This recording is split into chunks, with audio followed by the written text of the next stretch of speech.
दोस्तों नमस्कार, स्वागत है आप सभी का। इस वीडियो में हम बात करने वाले हैं दो बड़ी अपडेट के बारे में जो कि संबंधित है यूपी टीजीटी पीजीटी एग्जाम, साथ ही साथ उसके लिए खुशखबरी के बारे में।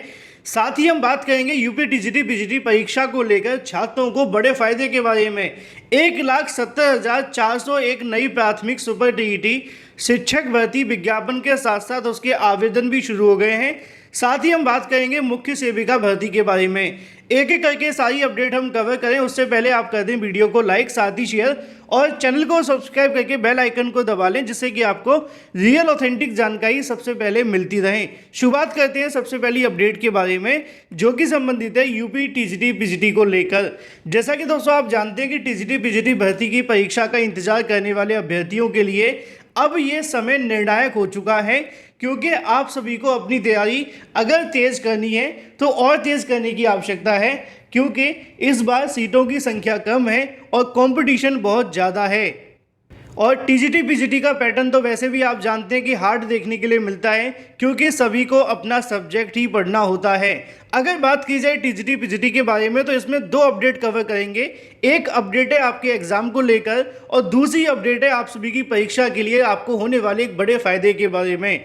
दोस्तों जैसा कि आप जानते हैं कि पिछली बार जब टीजीटी पीजीटी 2021 की परीक्षा देखने के लिए मिली थी उस समय पे एक विवाद हो गया था। विवाद ये था कि भर्ती के अंदर अंबेडकर नगर के अंदर जब परीक्षा देखने के लिए मिली तो वहाँ पे कहीं ना कहीं पेपर पहले से बांट दिया गया या फिर नकल और धांधली के आरोप लगे।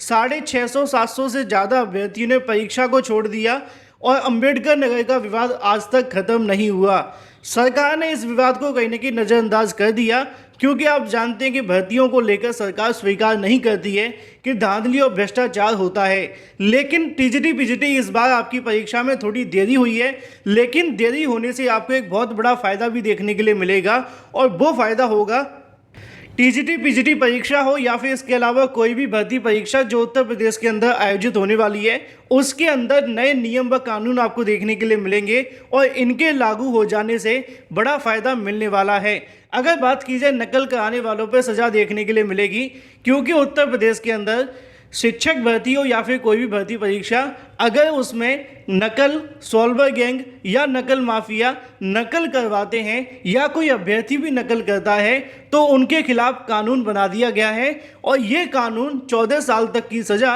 और 25 लाख रुपए तक का जुर्माने का देखने के लिए मिलेगा। नकल में पकड़े जाने वाले जो भी यहाँ पे पकड़े जाएंगे उनकी संपत्ति की कुर्की देखने के लिए मिलेगी। साथ ही साथ अगर बात की जाए कोई अभ्यर्थी पकड़ा जाता है तो उसको 3 साल तक के लिए परीक्षा में तो बैठने दिया नहीं जाएगा, लेकिन एक मौका उनको मिलेगा सुधरने का, जिससे कि भविष्य में वो किसी प्रकार की कोई भी गलती ना करें। और ये कानून आप सभी को इस बार की टीजीटी पीजीटी परीक्षा 2022 में लागू होता हुआ दिखाई देगा। लेकिन अभ्यर्थियों के मन में सवाल होगा कि सर परीक्षा कब तक देखने के लिए मिलेगी।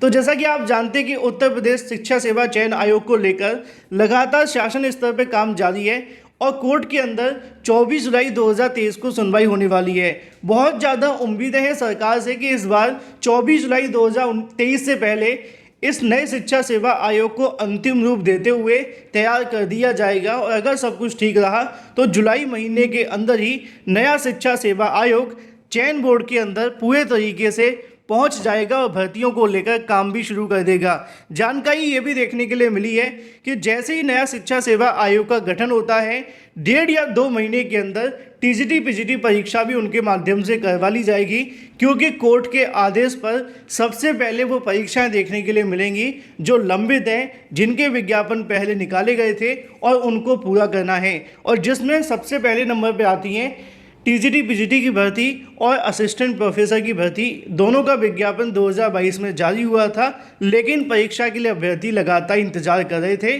और उम्मीदें बहुत ज़्यादा हैं कि इस बार जैसे ही गठन होता है सबसे पहले इन दोनों परीक्षाओं को लेकर 1.5 या 2 महीने के अंदर आयोग बड़ी आसानी से इन परीक्षाओं को करवा लेगा।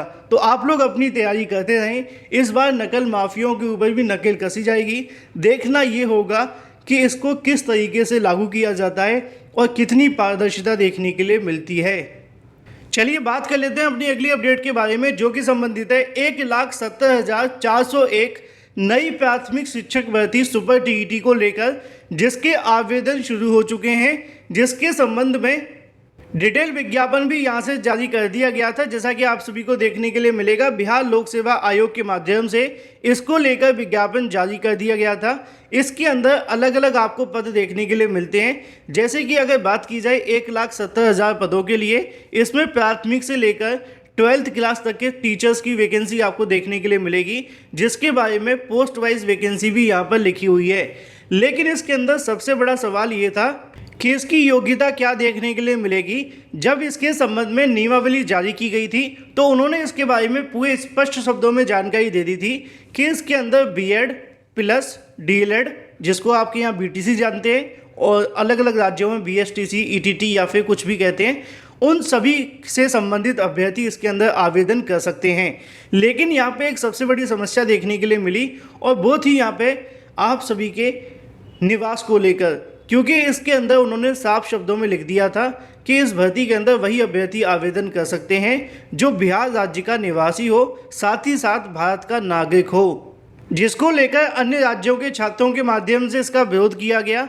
छात्रों ने कहा कि यह समानता के अधिकारों का उल्लंघन है और इस प्रकार के नोटिफिकेशन जारी करना बिहार सरकार के माध्यम से पूरे तरीके से असंवैधानिक है, जिसको लेकर उनके माध्यम से हाई कोर्ट के अंदर याचिका दाखिल करने की भी तैयारियां देखने के लिए मिली। लेकिन जैसा कि आप जानते हैं कि अभी तक इस मुद्दे पर हाई कोर्ट के अंदर जब अधिवक्ताओं से मुलाकात देखने के लिए मिली तो उन्होंने बताया कि ये नोटिफिकेशन पूरे तरीके से गलत है, इस प्रकार के नोटिफिकेशन जारी करना पूरे तरीके से असंवैधानिक है। और इस नोटिफिकेशन को लेकर छात्रों के माध्यम से कई अलग अलग अधिवक्ताओं से मुलाकात की गई और उन्होंने भी इस बात को स्वीकार किया।